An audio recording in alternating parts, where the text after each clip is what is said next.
Salutations! My name is Becca and I write the Words and Other Malarky blog, which is about writerly shenanigans and other bookish exploits.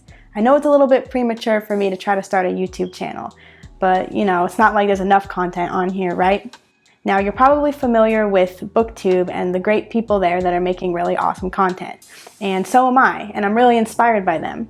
But I don't plan on doing a BookTube channel in the traditional sense. That means that I'm probably not going to be doing newer books or book tags. Like most things about me, this channel is going to be a little bit odd. If you're a book lover, you're probably familiar with the stereotype that people who love books have a shelf full of them that they have never actually read.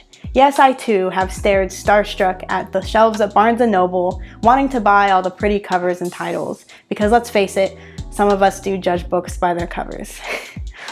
But they pile up and then you have a shelf full of books that you've never actually read. So I'm here to break that vicious stereotype by reading everything that is currently in my library. But I kind of have an unfair advantage because I really don't have as big a library as some other people. It's probably about 30 books. I mean, that probably doesn't seem like a lot at all. But that actually makes this a really reasonable project. That means I can read everything in about a year, which is the plan. You're going to recognize some of these titles, and others I've never even heard of. Most have come to me through secondhand or donation, and of course I've bought a few. And together we're going to figure out what is worth keeping and what needs to move over to make room for more Barnes & Noble classics. So that's the mission. 25-ish books, one-ish year, and I'm obviously not going to be super hardcore about this, but it is going to be consistent and it is going to be structured.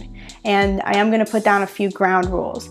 Number one, I will be releasing a video once every 2 weeks, and that'll get me through all my books in about a year. Number two, I don't have to read anything that I know that I've read in the past 2 years or so. Three, I don't have to read what I call coffee table books, which are books like this one here, Try It, Buy It, Vintage Adverts, which I picked up at a bookstore, secondhand, I think. And it's a great little book, but it's really just a book full of pictures of a bunch of vintage advertisements. Really cool, just captions, but you know, it's not really a story, so coffee table books are not really going to be part of the thing. Rule number four is collections. I have a few collected works. Sherlock Holmes is one. I think I have Nathaniel Hawthorne collection. I don't really know what I'm going to do about those yet, so I'll cross that bridge when we get there. But it's going to be interesting, so stay tuned for this adventure, and there will be more videos to come. Yes, this is going to be a thing, so yay. All right, until next time, keep it weird.